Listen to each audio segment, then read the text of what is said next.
સંખેડા તાલુકામાં ગત રાત્રે આવેલા ભારે પવનને કારણે ઇન્દ્રાલ અને વાલપુરની વચ્ચે એક ઝાડ ધરાશયી થયું હતું અને તેને કારણે સવારે અત્રેથી પસાર થતી એક બસ ફસાઈ ગઈ હતી.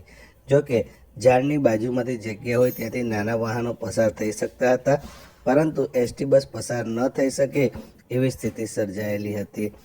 ઉત્તરેના આ જે બસ છે, બસના ડ્રાઈવરે જણાવ્યું હતું કે લગભગ તેઓ દોઢ કલાકથી અહીંયા ફસાયેલા છે. તંત્ર દ્વારા ઝાડ દૂર કરાયું નથી.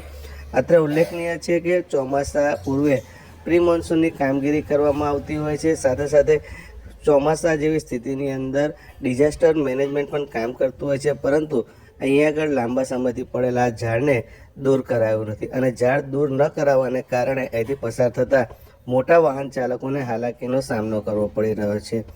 આ જે ઝાડ પડેલું છે એને હટાવાયું નથી. આ અંગે બસના જે ડ્રાઈવર હતા તેને જણાવ્યું હતું કે શું ઘટના બની છે? આપણે આ રસ્તામાં ઝાડ પડી ગયું છે. કેટલા સમયથી ઉભા છો? કલાક દોઢ કલાક ઉપર થઈ જાય. મુસાફરો હતા કે નહીં? ના, મુસાફરો કોઈ નથી. બસ ક્યાં જતી હતી? આ બસ દેરોલીથી કીર્તિ સ્થાન. આપનું નામ? પ્રકાશભાઈ બારિયા.